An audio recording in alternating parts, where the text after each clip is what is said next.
Bom dia, pessoal, tudo bem? Oitavo ano. Vamos lá? A nossa aula hoje começa na página de número 23 e nós vamos falar sobre restauração, reconstrução, reciclagem e também sobre símbolo, ok? Bom, sobre restauração eu tenho uma história bem interessante aqui para contar para vocês. Vamos lá, página 23, começando a nossa aula. A restauração é um modo de preservar obras de arte. Muito se discute nos procedimentos de restauro que devem se reconstruir ou não aquilo que se perdeu. Cesare Brandi foi um importante estudioso sobre restauração. Ele sugeriu que primeiro se deve observar a temperatura, a umidade e a luz dos lugares onde se encontram as obras de arte, de modo que seja possível conservar e prolongar a durabilidade dessas obras, evitando restauros, né? Porque os restauros, eles são invasivos, certo? E acabam danificando a obra de arte, como a gente pode ver aqui embaixo, tá? Então vamos lá. Aconteceu um caso que ficou muito famoso na internet. Uma senhorinha chamada Cecília Jimenez, para ajudar a preservar a obra, né, de arte da igreja dela, ela resolveu, por conta própria, restaurar a pintura danificada na cidade espanhola de Borja, o que incluiu no circuito turístico e artístico mundial. Vamos ver por quê? Dá uma olhada no que ela fez na obra de arte, gente. Olha só o que se transformou o rosto de Jesus Cristo. Seguindo, né? É isso aí. Valor é tudo aquilo que se reconhece como qualidade, tá? Então, a intervenção de Cecília Jimenez agregou algum valor para a pintura de Elias Garcia Martinez? Vocês acham que agregou, sim ou não?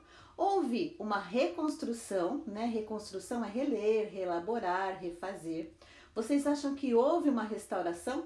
Por quê?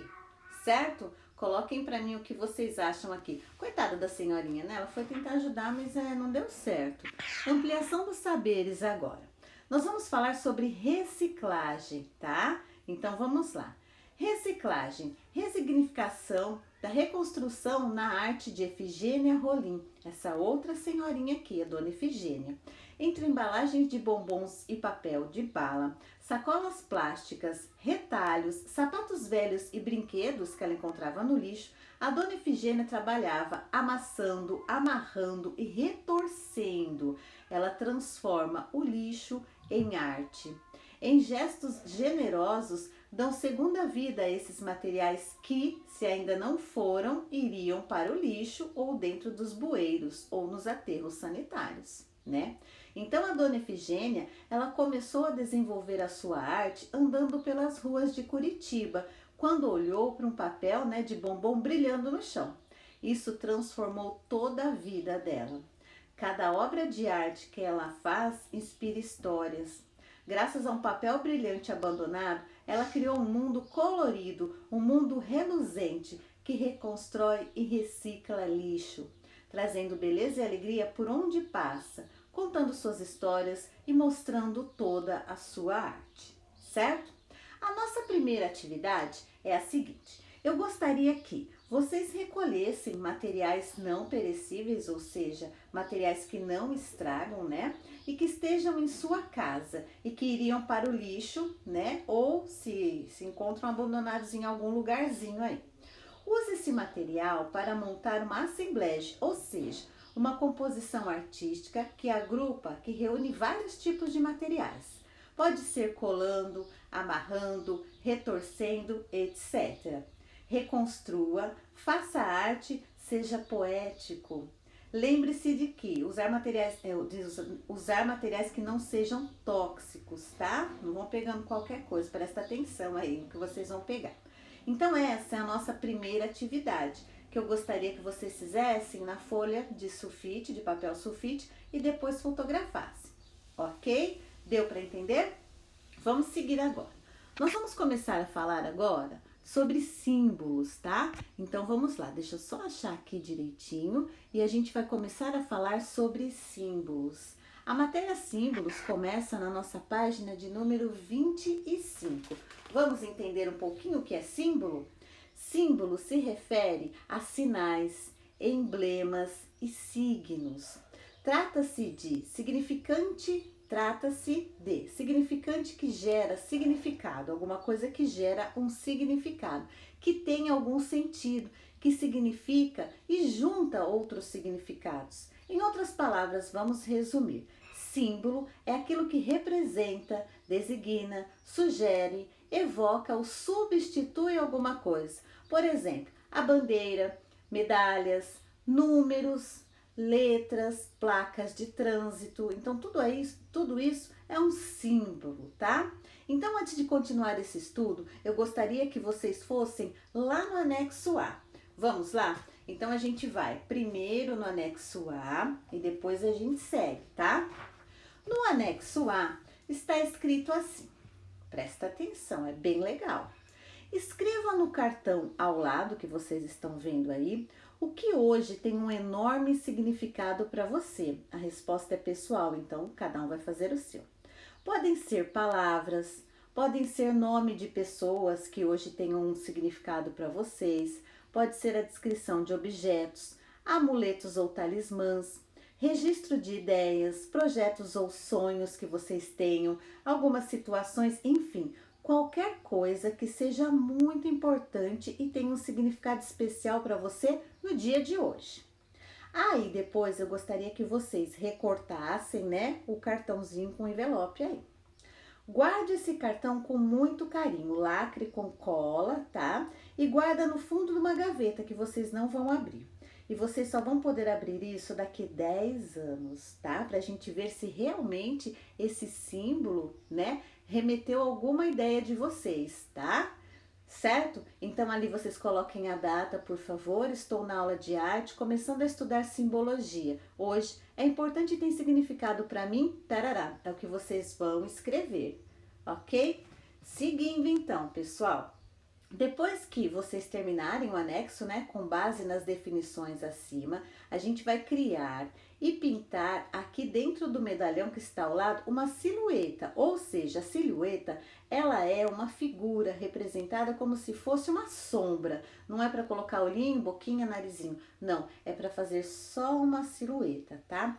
Essa silhueta, ela tem que ser feita com algum ser que vive no mar, no rio ou na cachoeira. Pode ser a Iara, pode ser Ipuiara, pode ser Iemanjá, aí tem vários tipos, tá? Ai, tia, mas eu não sei nem quem é Janaína.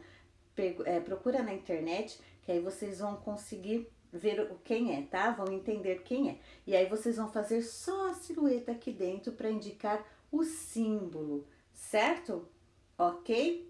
Agora só voltando um pouquinho. Símbolo é aquilo que representa, designa, sugere ou evoca uma coisa que substitui outra. Por exemplo, a bandeira brasileira, você já sabe que é do Brasil, tá? Uma medalha, você sabe que a pessoa ganhou em um jogo, por exemplo. Os números, letras, até as placas de trânsito. Agora tem uma diferença entre signo e símbolo. O símbolo eu acabei de explicar. E o signo, por exemplo, pode ser uma música, um cheiro, um filme, uma cor, tá? Que faz nos lembrar, né? Onde a gente estava, por exemplo, um perfume de uma pessoa que marcou a vida da gente. Enfim, conseguiram entender? Agora, só para a gente finalizar a aula, página de número 26, certo? Vamos lá? Percepção objetiva e subjetiva da arte. Palavras possuem muitos significados. Você já parou para pensar se isso acontece com um desenho, uma pintura, um gesto ou um som? Isso diz respeito aos aspectos objetivos e também subjetivos de qualquer elemento da linguagem que a gente possa perceber. Por exemplo, a percepção objetiva é aquela que diz respeito à exterioridade dos elementos da linguagem, tá? Trata-se de um aspecto formal, ou seja, das formas que a gente consegue perceber, por exemplo, as linhas que formam desenho, as cores de uma pintura, os movimentos de uma coreografia, os sons de uma música. Já a percepção subjetiva é aquilo que diz respeito à nossa interioridade, né? A interioridade dos elementos da linguagem percebidos. Trata-se de aspectos sensíveis, emocionais, intuitivos, conceituais, significativos que resultam da interpretação pessoal, tá? Ou que inserem em contextos culturais, como por exemplo os significados das linhas de um desenho ou das cores de uma pintura, as emoções geradas pelos movimentos de uma coreografia, algumas memórias que os sons de uma música podem ativar e assim por diante. Nossa última atividade se refere a esta escultura aqui. Primeiro eu gostaria que vocês observassem essa escultura. Ela se chama A Pequena Sereia. Escreva, por favor, a sua análise objetiva, tá? E depois a sua análise subjetiva, certo? Então, objetiva, eu posso colocar aqui as formas, linhas, cores, texturas, tá? Já na parte da análise subjetiva, eu tenho que achar uma interpretação simbólica para mim. O que será que essa sereia significa para mim, para cada um de vocês, no caso? Certo, meus amores? Essa foi a nossa aula de hoje, tá? Espero que vocês tenham conseguido entender, porque passar assim é meio difícil a aula, certo? Então, uma ótima atividade para vocês e também um ótimo final de semana. Muito obrigada pela paciência mais uma vez.